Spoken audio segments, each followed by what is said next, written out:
Well, hey everybody, this is Jill. Welcome back to my channel. This is the third episode of my Daniel Smith Mineral Marvels series, and I'm actually covering 36 different colors by Primatek colors by Daniel Smith. If you're not familiar with those, they are those wonderful mineral-based pigments that Daniel Smith puts together that really give us a nice granulation and real earthy type visual texture to the pigment. They're super fun to use, and I'm going to be showing you the next set here in our little series. Let me get back over just to our work area so I can show you what I've got. So this is the little box that the samples come in. If you're interested in picking one of these up, I have my Blick affiliate link in the description for the video. Definitely check one of these out when you get a chance. I think you'll really enjoy them. So the series, or the little set, comes with 9 cards. With very generous samples. Okay, there are 9 altogether with 4 samples each, giving you a total of 36 Primatek colors. And for this week, I'm going to use the Rockin Red series. Okay, so if you've not seen the other 2, you might want to check those out. You can watch them in any order, but I'll just repeat that on the back of each card, there's a nice little blurb giving you some information about where the pigment coloration comes from, where the mineral comes from, and it's just kind of fun to read. So these are obviously going to be some reds for us, and for this one we have the rhodonite genuine, garnet genuine, Minnesota pipestone genuine, and bloodstone genuine. Now the bloodstone is something that I use pretty regularly on my own palette, so I kind of already have an idea of what this one's going to do, but I'm going to show you how I go through the process of creating my own sample cards so that I have, more of a true sense of not just what the color looks like, but I really want to know how the color behaves. Okay, if we're kind of just using our colors and jumping in there and we don't know quite what to expect, we can get some surprises, and sometimes those are good, sometimes they're not so good. But if we really have some understanding about how the color behaves with the particular, the particular style that we're painting with, or the different techniques that we know that we're going to be using, it's really good to know that firsthand up front. Okay, so I'm going to show you how I go through the process of creating my own sample cards so that I know how these colors are going to behave when it comes time to paint. All right, so let's get back to the work area. So I'm just going to start with each of these. I'm going to wet each of these just a little bit to kind of wake up the colors. Anytime that you're working with different colors, to experiment with them, please make sure that you're, swapping out and getting clean water every time so that you don't contaminate one color to the next. So I just moistened each one to kind of get them activated, and I'm going to start with this rhodonite genuine, and it looks like a really beautiful sort of, it's got a pinkish tone, and I can tell that it's pretty transparent. And I'm going to start by adding just the pigment right up here at the top. Sometimes I might add the water first, but there's 2 different ways that I want to kind of work with this. I want to see what the pigment looks like by itself and when I'm adding water to it. So I'm actually adding as much pigment in here as I can. I kind of want to see what this is going to do. It's giving me some granulation. It looks really nice. And then I'm going to clear out my brush, and I'm going to come down below this panel of pigment that I've established, and I'm going to work my way up until I make contact with it, allowing that pigment to sort of come into the water. I want to see what the dispersion is like, when I'm adding, water coming into contact with the pigment. I think on probably the other 2 that I have done, I kind of did this one backward from the others. I started with water first, but it's the same principle. I want to either start with pigment and add water, or begin with water and then add pigment. So I'm going to drop down and leave a space, and I'm just starting with some water here, just the clear water, and then I'm going to get back into the pigment and try to load up my brush as much as I can. And I'm going to start down at the bottom, and this is a very transparent color. Very transparent. It's really nice though. It's not as vivid as like an opera pink, but it's a nice natural earthy sort of red, sort of pink. and I wanted to come in contact with the water and see what happens.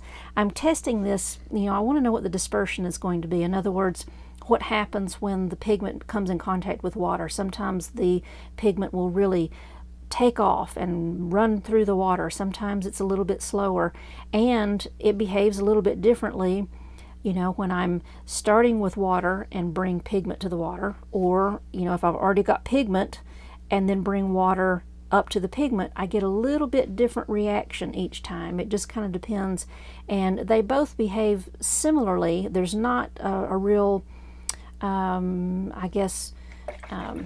there's not a real strong reaction there, and that's kind of good to know.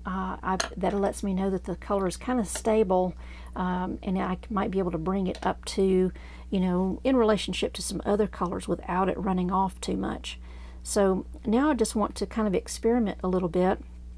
I can, I know what the color is going to do for me just in one main color swatch, but this way I kind of get to play with the color a little bit. I want to see, what it looks like when I kind of add some little streaks or stripes or something like that. As a landscape painter, I'm using tiny marks to sort of indicate brushes or reeds or limbs or, that type of thing. And I also want to check for displacement. So this is just a wet brush, and I'm just kind of running it through.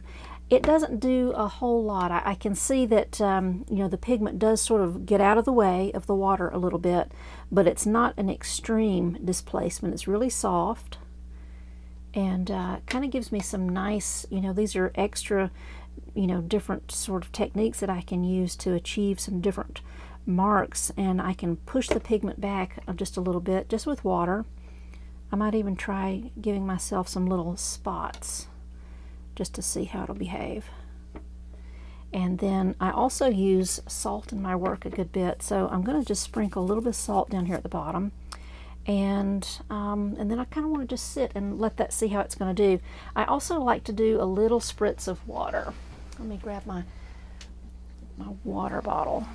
Here we go. So just a fine little spritz, just to kind of see what that's going to do. I kind of want to let that sit. These are all some different techniques that I use. If there's a certain type of technique that that you're going to always get into, then definitely give it a try just to see how it's going to behave for you.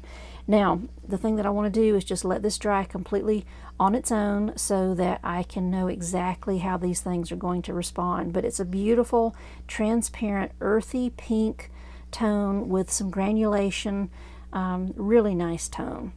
All right, so let's clear out the water and start with our second here in the series, this Garnet Genuine. Okay, so we've got all clean water now. Let's jump into this one, and I'm going to go back to sort of my method that I have been using all along. If I kind of got somebody confused out there, sorry about that. So I usually always start with clear water at the top. I did that first one backward from the other two that I've been doing so far, but I'm just going to start with the clear water, go back to the old pattern that's just like in the other previous videos. Clear water, and then I'm going to get into this Garnet Genuine. So it's a beautiful, warm, kind of burgundy. It's like a cross between burgundy and brown. It's kind of somewhere in between. I'm coming down below my water line just a little bit so that I can kind of work the pigment back toward the water to make contact with it to sort of see what happens. And I don't get a lot of dispersion. It is starting to move. I'm just kind of keeping my eye on it, and I am getting these nice little tendrils that start to happen. That's always a fun thing to see. And there are little grainy particles in the pigment.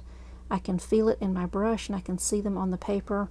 I believe, if I am not mistaken, this is actual ground garnet that is in here. So there are tiny little specks, tiny little granules throughout the matrix here.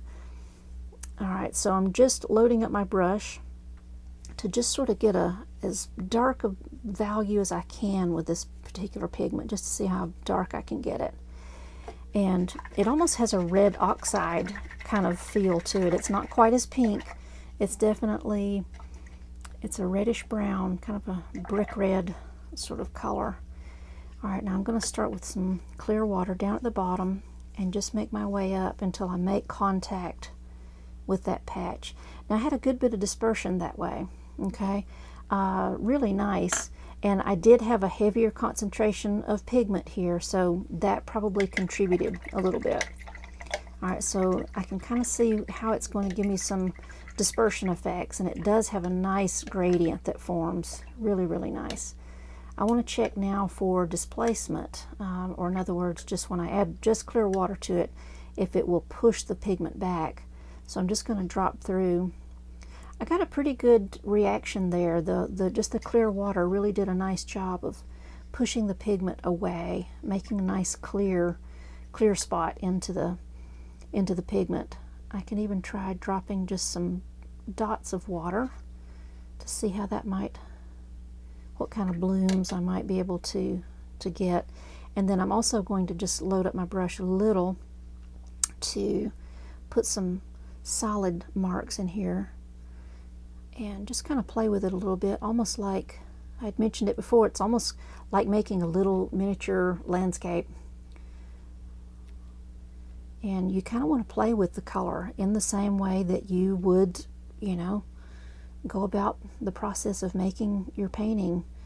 You kind of have a feel for the types of brushwork you enjoy using, the types of water to pigment ratio that you enjoy using. So just dive into some of those things just to see how it's going to behave for you.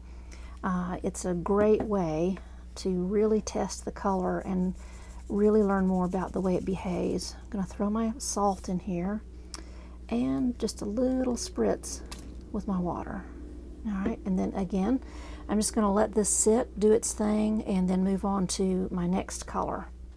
Okay, so I'm starting with my third color. This is the Minnesota Pipestone Genuine, and just by the look of it, it almost has the same value and color as the Garnet Genuine, but I do think it's going to be a little bit more sort of a kind of, looks like a reddish oxide, you know, type of color. We'll see. We're about to get into it. All right, so I've put a little bit of water right here at the top, kind of activating this. Another nice transparent color, and I think let me see, let me work with it just a little bit more. I think that there might be just a little bit of shimmer, a little bit of a mica component in this. I think I'm seeing a little bit of shimmer. I'm getting some dispersion. It's mild. It's not a heavy dispersion, and that's with bringing the pigment into contact with the water first. Okay, so I'm going to drop down. I'm loading up my brush a little bit more. I wouldn't say that this is sparkly. It's not really sparkly, but I do think that there's just a suggestion of shimmer in this. I'm loading up my brush and making a space, skip down. I want to try to saturate this. I want to try to see exactly how dark I can get this color. I'm loading up my brush pretty good here. And it's a very transparent color. It's not going to get dark on me. It has a very similar color, you know, to the genuine, to the garnet. But if you look, you know, just at the two, you can see that the garnet, it definitely has a darker value, but their midtones are very, very similar. I'm starting to see even a few pinks peeking out from the, you know, from the garnet. So interesting it'll be nice to watch that and see how that's going to evolve a little bit more. All right, so I've got my pigment on there. Now I'm just kind of clearing out with some clear water, and I'm going to come back up and make contact with this little patch just to see what happens. And I do get some dispersion, and it's almost identical to, you know, to the top. You know, again, it might not seem like a lot of difference, but when you start with water and bring pigment to it, the dispersion behaves a particular way. And then if you start with pigment and bring your water to the pigment, the dispersion can behave, you know, a little bit differently. This one seems very, very similar. All right, so again, I'm going to check for displacement. I'm using my little rigger just with some clear water. And I get a little bit of movement. It's not heavily, it's not too exaggerated. But this is, you know, these are some techniques that I know I'm going to use. I'm going to load up my brush with a little bit of the pigment and kind of come in here over the top. Just kind of play, give myself, you know, the opportunity to kind of paint with it just in the way that I know I would probably do if I were working on a landscape.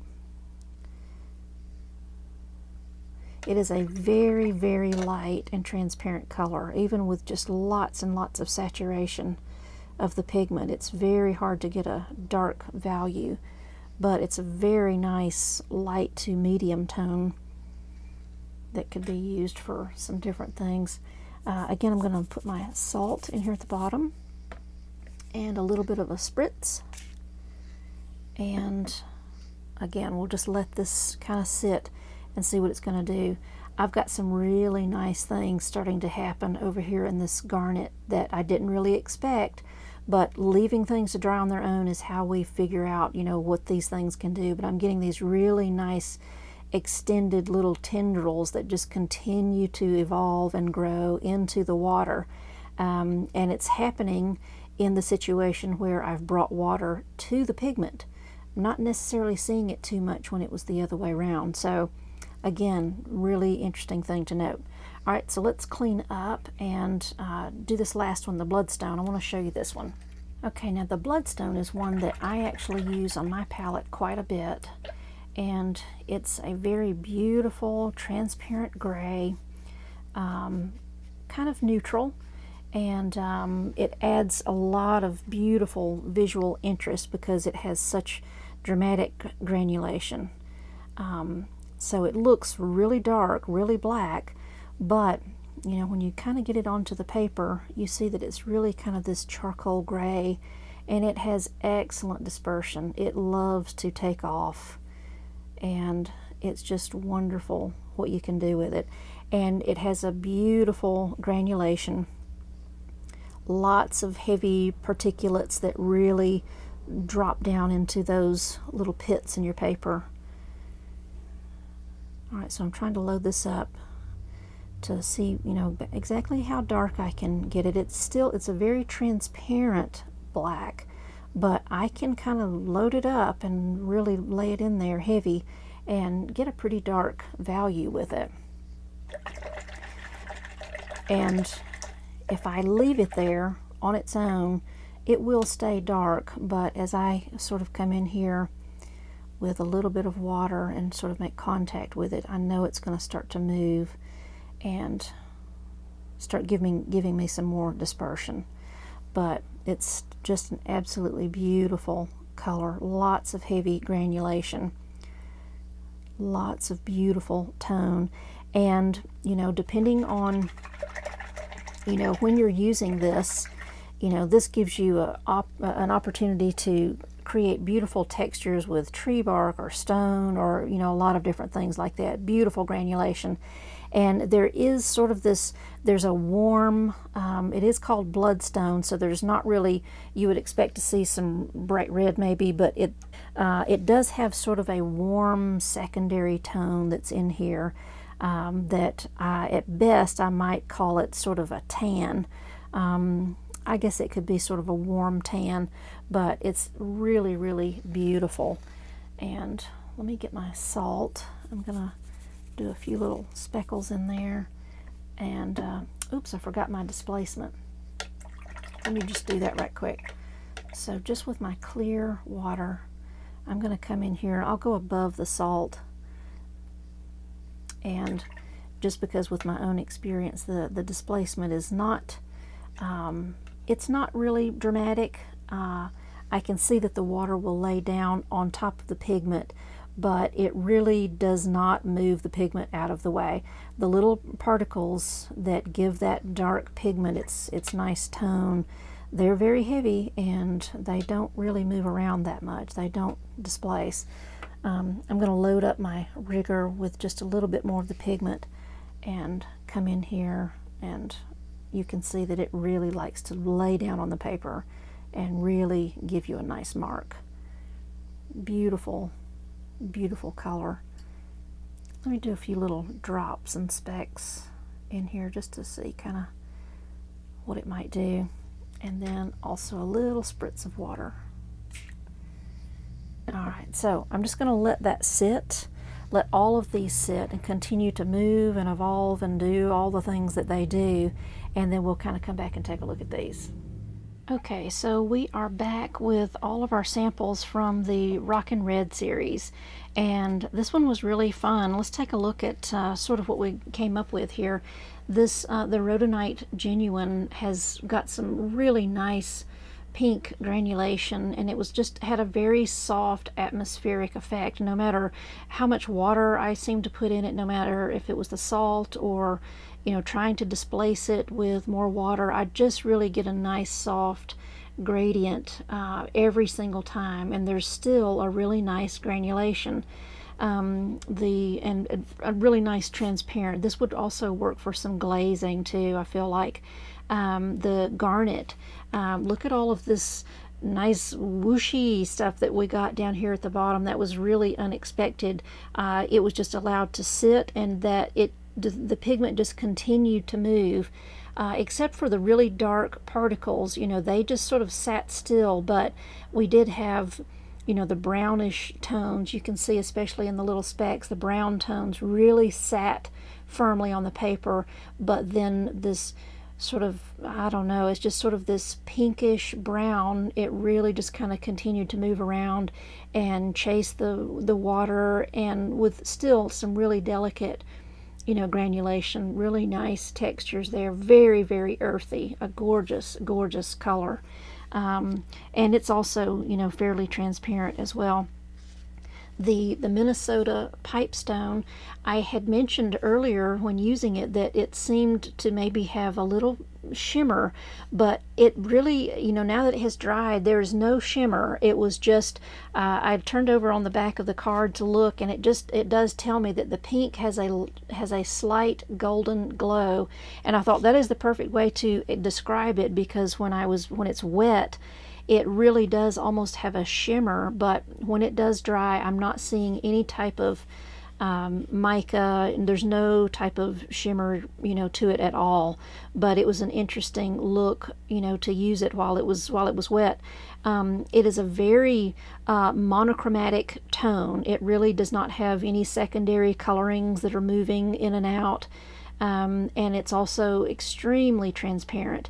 It did not really move or react very much to anything. So it's a really nice stationary, stable color to use, whereas you can see how dynamic the garnet is. It moves a considerable amount and just kind of evolves and changes and moves, whereas the Minnesota pipestone kind of just stays in place.